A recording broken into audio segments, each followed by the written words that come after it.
देखिए शादी ब्याह जो नहीं करता है, एक बात तो रियली है, वो शादीशुदा से ज्यादा वर्क कर लेता है। एकदम आराम से बन बिलार की तरह घूमते रहते हैं लोग, कोई रोकता है आपको? शादी करने के बाद इनको समझ में आया नहीं करने लायक था। हाँ, शादी करने के बाद इन्हें लगा कि नहीं ब्रह्मचर्य। देखिए शादी ब्याह जो नहीं करता है, एक बात तो रियली है, वो शादीशुदा से ज्यादा वर्क कर लेता है। रीजन क्या है? उसके ऊपर रिस्पॉन्सिबिलिटी थोड़ी कम रहती है, उसके ऊपर रिस्पॉन्सिबिलिटी एकदम कम रहेगी। लेकिन शादीशुदा होने के बाद एक घर की रिस्पॉन्सिबिलिटी, बाल बच्चों की रिस्पॉन्सिबिलिटी थोड़ी सी बढ़ जाती है। तो ये रिस्पॉन्सिबिलिटी बढ़ जाती है। अगर रिस्पॉन्सिबिलिटी नहीं रहेगा तो वर्क पे ध्यान देगा आप लोग का। अब जैसे आप लोग का ब्याह शादी हुआ नहीं है आप लोग का, तो आप लोग एकदम छुट्टा सांड की तरह, समझ में आ कि नहीं गया? एकदम आराम से बन बिलार की तरह घूमते रहते हैं लोग, कोई रोकता है आपको? नहीं रोकता है यहाँ पर। लेकिन शादी ब्याह हो जाएगा तो 4 को क्वेश्चन करने वाला हो जाएगी।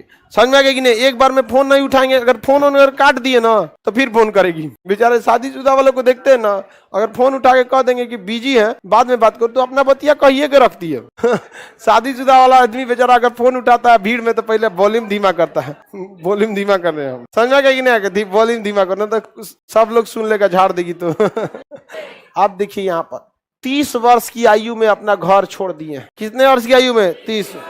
पत्नी चिल्लाते रह गई, कहाँ जा रहे हैं? 30 वर्ष आयु समझते हैं? हमरा से छोट उम्र में, 12 साल हमरा से छोट उम्र में घर द्वार क्या कर दिए? छोड़ दिए। कौन? महावीर स्वामी। कौन छोड़ दिए? महावीर स्वामी। 30 वर्ष की आयु में घर छोड़ दिए और लग गए तपस्या में।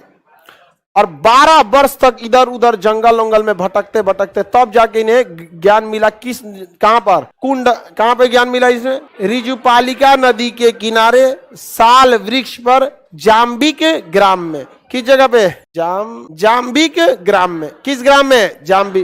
कौन सी नदी? ऋजुपालिका नदी। कौन सी नदी किनारे? रिजु। कौन से वृक्ष के नीचे?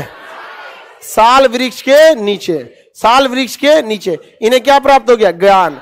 ज्ञान को क्या कहते हैं? मोक्ष या कैवल्य। मोक्ष या कैवल्य प्राप्त हो गया। क्या प्राप्त हो गया? कैवल्य प्राप्त हो गया। अब ज्ञान जब प्राप्त हो गया तो बहुत अच्छा ये क्या देने लगे? उपदेश। अतः ज्ञान प्राप्ति के बाद इन्हें क्या कहा गया? वर्धमान और जीन, मतलब सुख दुख पर विजय प्राप्त करने वाला। सुख दुख पर विजय प्राप्त करने वाला। साधु संत जब साधु बनता है, समझो जब ये लोग साधु बनते हैं तो इन लोग की सबसे बड़ी तपस्या होती है, जब घर द्वार से जब छोड़ छाड़ के जब साधु बन जाते हैं तो इनको सबसे बड़ी तपस्या होती है कि साधु का रूप लेके अपने घर से दक्षिणा लेके आना। और खतरनाक होता है, बताइए, घर वाला जाने नहीं देता है। समझ में आएगा कि नहीं? साधु बनने कोई जल्दी चाहता नहीं कि कोई साधु बने, कोई नहीं चाहता है कि उसका बेटा बेटी क्या जल्दी साधु बने। यहाँ पर बहुत कठोर जीवन होता है साधु का।